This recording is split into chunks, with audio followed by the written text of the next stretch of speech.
Oke, selamat pagi. Kalau aku mengucapkan kata slow living, apa yang terlintas di pikiranmu? Mungkin seorang wanita yang menggunakan baju berwarna putih yang sedang membawa sebuah keranjang berisi tomat hasil panenan. Kemudian dibantu dengan suaminya yang sedang membawa alat cangkul. Mereka berdua ada di kebun belakang rumahnya. Itu mungkin yang terbayang di pikiran dirimu yang selama ini menonton konten tentang slow living, atau mungkin seorang yang sedang menikmati kopi, menikmati pisang goreng, di depannya ada air terjun, hamparan sawah. Itu mungkin kebanyakan orang selalu berpikir bahwa slow living itu seperti itu. Dan slow living diidentikan sebagai kehidupan di pedesaan atau di kota kecil lah, kurang lebih seperti itu. Kok orang berangkat? Ada awan kosong. Oh iya. Halo. Kita kangen di Jeplalek. Aku harap mubeng bocong. Bocong. Jeblok ya, Den? Jeblok po? Dijeblok mesti. Ah iya, lah kadung nang kene. Sing sak lebar gone dhewe mlebune bocong mungkin ya jeblok. Aku ketemu ISO Speed. ISO Speed beranak. Iya. Kita barusan bertemu ISO Speed. Sekarang ISO Speed sudah punya anak. ISO Speed naik motor. Oke, mohon maaf interupsinya, karena ini kita jalan pagi di perkampungan. Sebagai orang yang tinggal di perkampungan, mungkin aku kemarin juga sempat bahas tentang kehidupan slow living, realita pahit kehidupan slow living di pedesaan. Mungkin kamu bisa menyimak video perjalananku kemarin. Dan ya, di jalan pagi kali ini aku jadi penasaran ya, apa memang slow living itu hanya bisa dilakukan di kampung? Kemarin aku sempat bahas bahwa slow living itu bukan soal lokasi, tapi lebih ke intentional living. Oke? Lebih ke intentional living, mau di kota atau mau di perkampungan, kamu bisa slow living.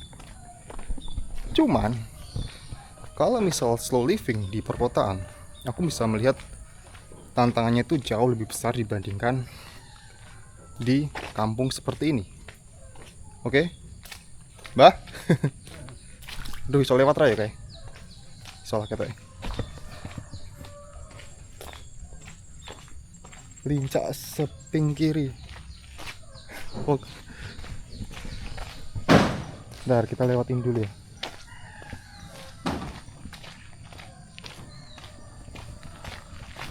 Salah. Sini dulu.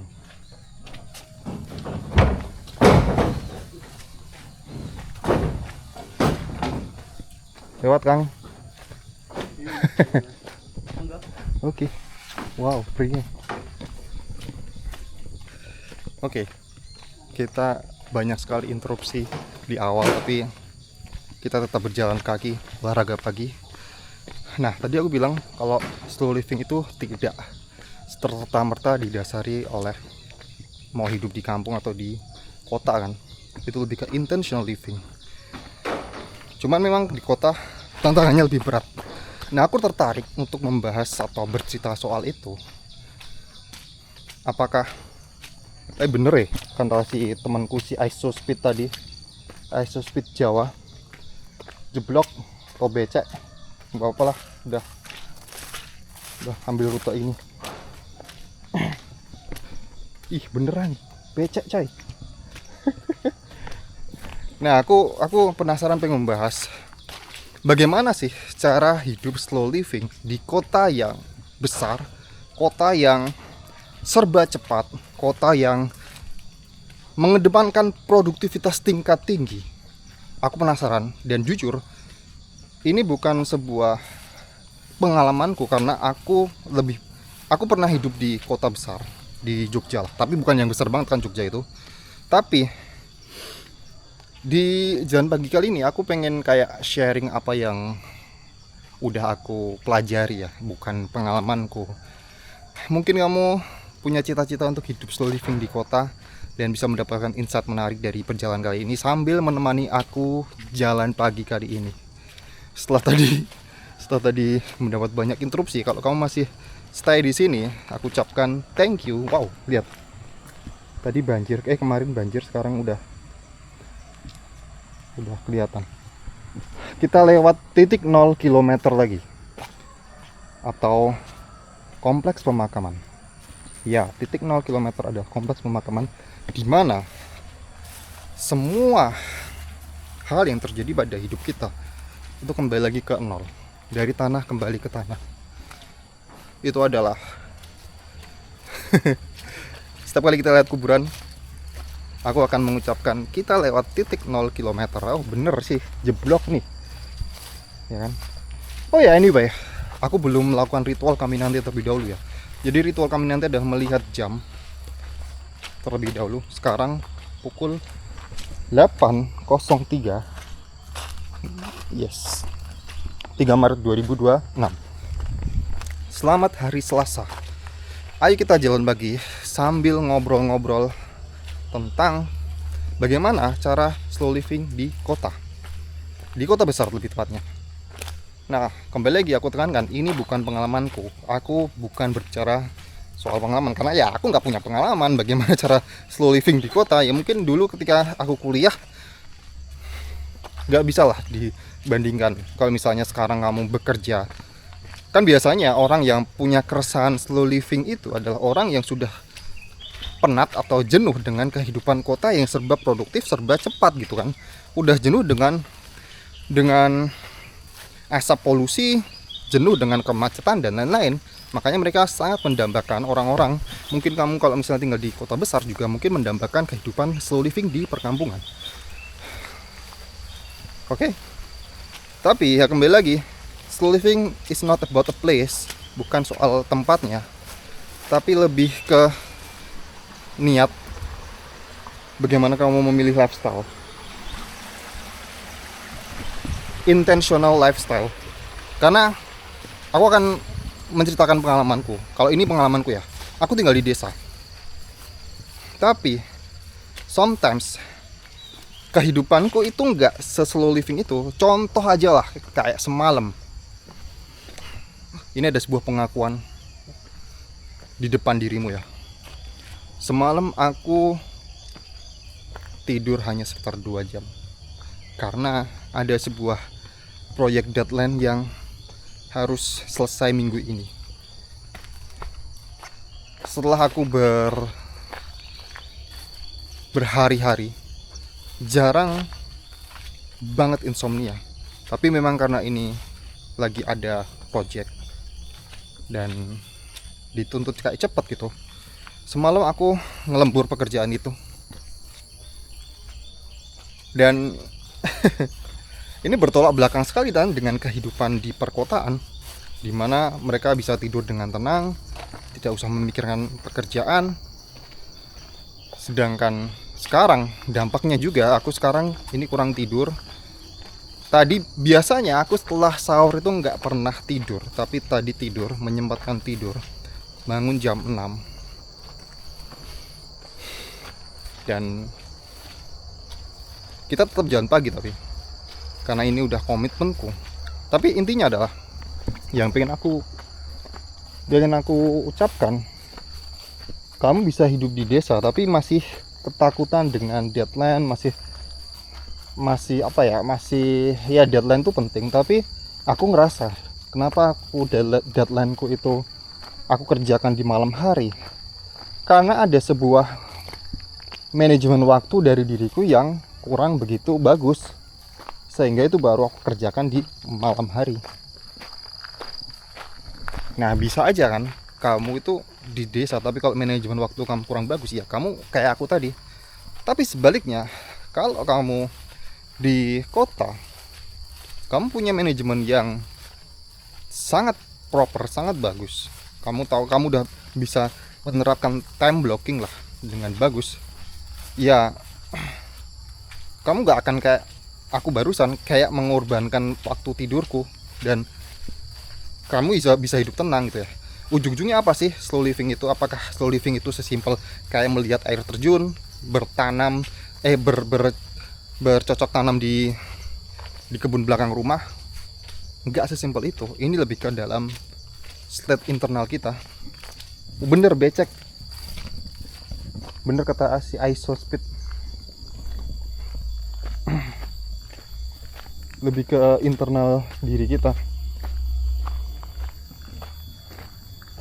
Dan kamu tuh bisa, kalau kamu tinggal jalan pagi, olahraga, nggih. Kalau kamu tinggal di kota, maksudnya di kota besar, kamu bisa menjalani kehidupan slow living. Oke, mungkin apa aja sih yang mengharuskan untuk slow living? Ini udah aku bahas kemarin ya.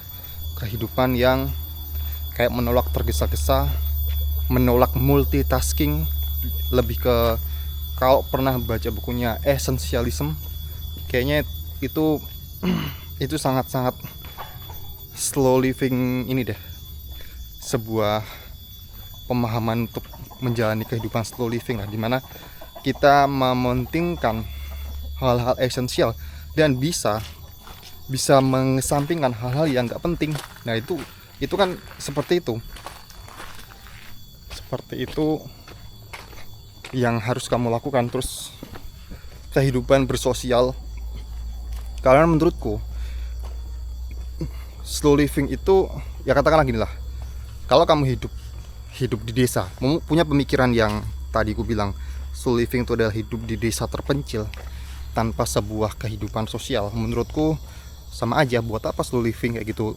Lihat lihat air terjun, tapi nggak ada yang bisa kamu ajak ngobrol, nggak ada yang bisa kamu ajak bercanda, kamu nggak menyapa tetangga. Itu buat apa menurutku gitu.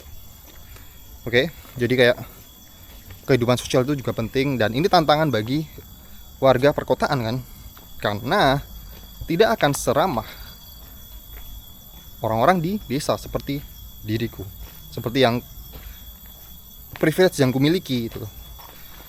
Ini sangat-sangat terlihat sekali. Kayak misal aku jalan pagi di kampung gitu ya, meskipun di kampung yang tidak begitu kenal diriku, aku bukan tetangganya gitu ya,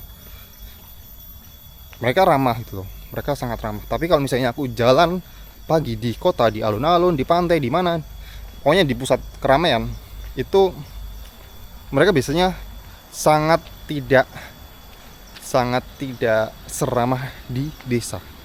Tapi sebenarnya ada caranya kayak gitu tuh. Memang mungkin mereka tidak terbiasa ya di kota gitu ya. Wow, be water my friend.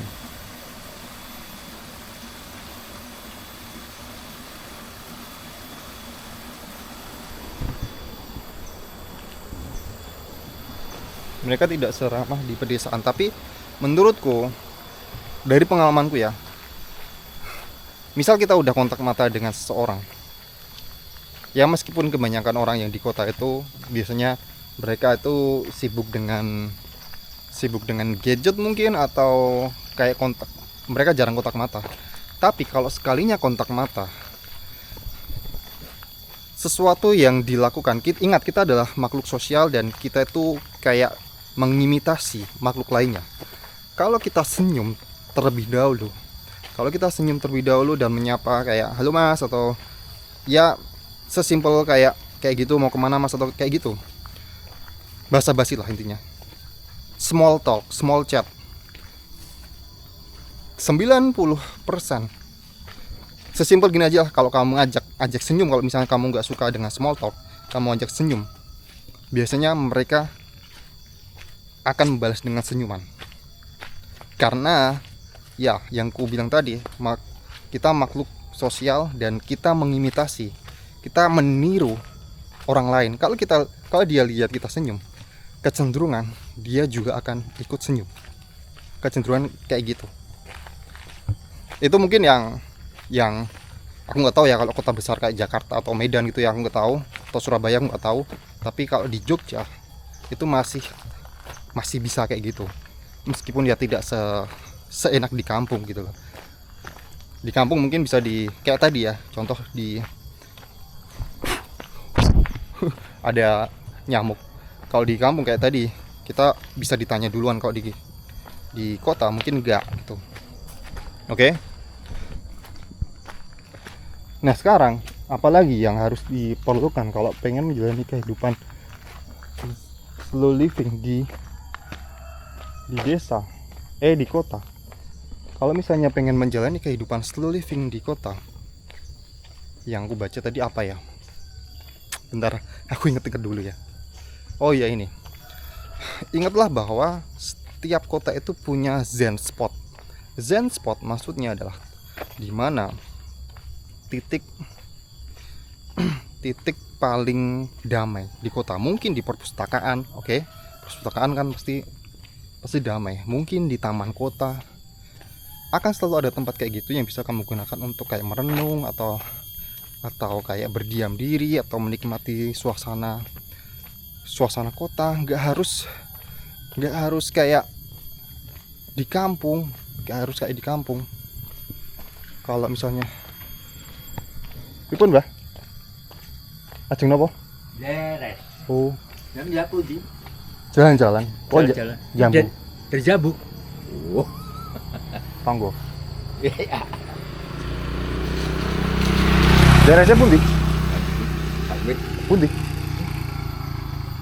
Oh, niki. Cek niku kebon. Oh, niku apa niku? Oh, alah. Ada besok tingkat. Oh, niku ya. Monggo, lanjut. Semua kota pasti punya zen spot. Kayak di Jogja lah, misalnya di Jogja banyak banget zen spot kayak gitu. Nah, kamu harus mencari kayak tempat terdamaimu. Dan kalau misalnya hal lain yang bisa kamu lakukan ketika kamu tinggal di kota agar kamu tetap slow living, cobalah untuk menjadi turis di kotamu sendiri. Jujur aja, dulu aku tidak begitu mengamati suasana kota Jogja. Kayak ya, karena aku kuliah di situ kan aku ngerasa Jogja cuma gitu-gitu aja selama 4,5 tahun aku kayak gitu. Enggak, Bu. Kayak Jogja itu kayak gitu-gitu aja. Tapi cobalah untuk mereka tuh gimana, Pak? Buntu. Oh, pabrik kemana? Cobalah untuk kayak untuk menjadi turis di kotamu sendiri. Selama ini mungkin kamu kayak hidup di Jakarta tapi nggak pernah kayak menikmati kotamu sendiri. Contoh gini lah, kalau turis itu apa yang bisa biasanya dilakukan? Mereka kan jalan kaki gitu ya. Cobalah untuk keluar, lihat bangunan-bangunan. Oke, mungkin kita nggak melihat alam, tapi kayak bangunan-bangunan itu juga sebuah karya seni manusia gitu loh. Itu juga sebuah hal yang harus diapresiasi. Itu juga keren gitu loh. Cobalah untuk kayak jalan pagi sambil mengamati sekitar. Intinya adalah ketika kamu bisa present mode atau di mode present, itu kamu akan menjalani kehidupan yang slow gitu loh. Apalagi aku pernah kayak menceritakan manfaat dari jalan kaki setiap hari itu ya. Kehidupan berjalan lambat. Mau kamu di kota atau mau di desa pun, kalau kamu apa-apa naik motor, iya, dunia akan berjalan dengan cepat. Sebaliknya kalau kamu di kota tapi kamu selalu berjalan kaki, dunia akan sangat-sangat lambat. Ini yang udah aku buktikan juga gitu loh. Jadi kayak kita bisa mengamati, dan banyak sekali karya arsitektur di kota yang bisa kamu apresiasi, bangunan-bangunan yang nggak ada di desa gitu loh, Mas. Terus itu yang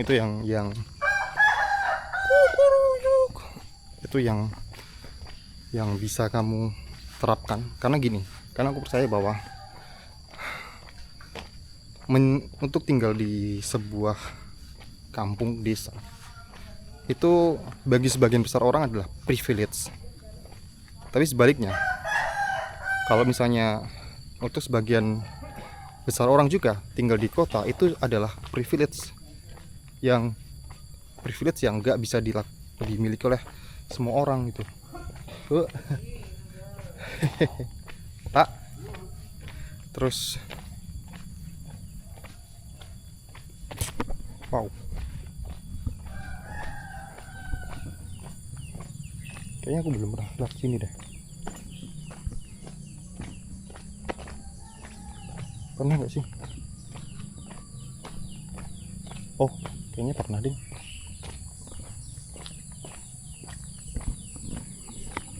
Terus mau kita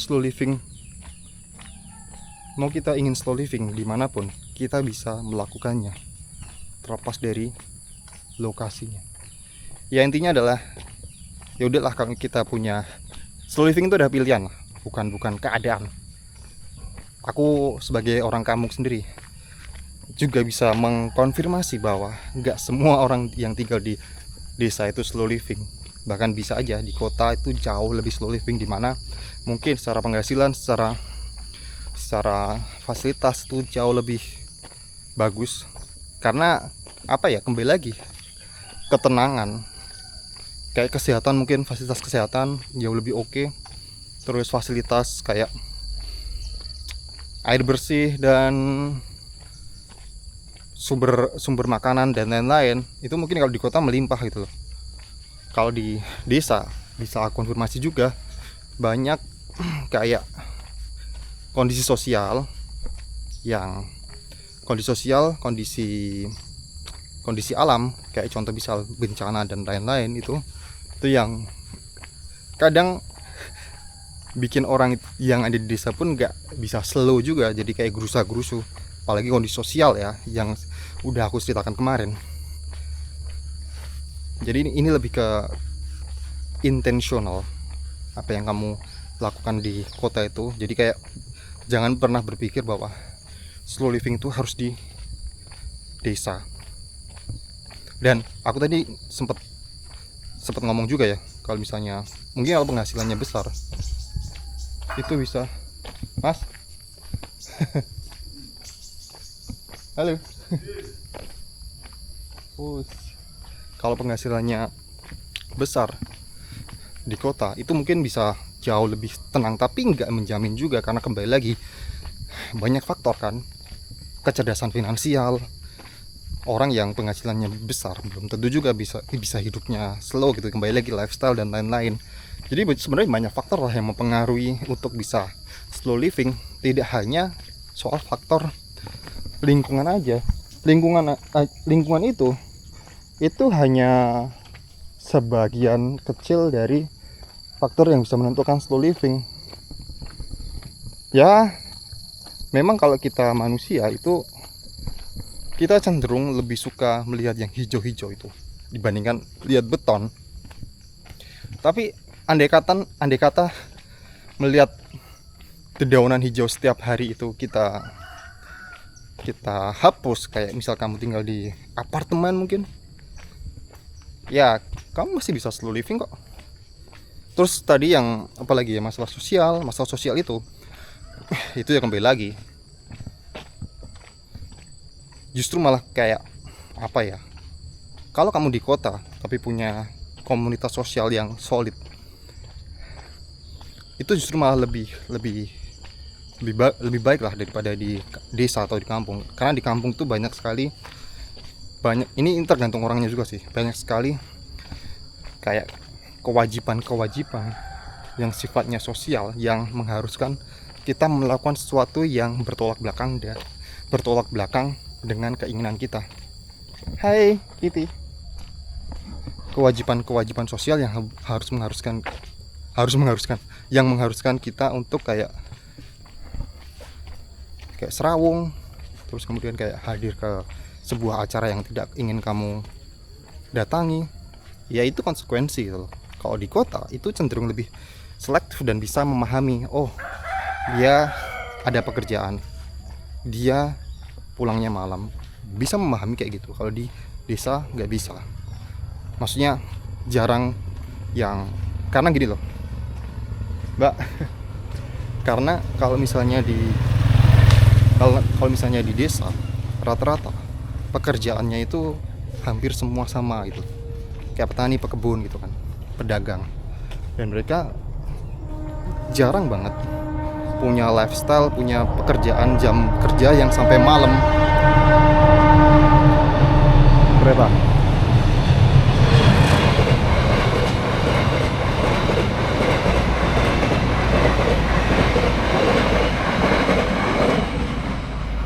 Nah sebaliknya, kalau misalnya di kota, orang-orang yang punya kehidupan kantor itu cenderung lebih banyak, jadi bisa dimaklumi. Ya kembali lagi lah soal banyak enggaknya golongan kita gitu. Oke, itu seloteanku tentang bagaimana hidup slow living di kota, yang sebenarnya slow living itu tidak mengenal lokasi ya.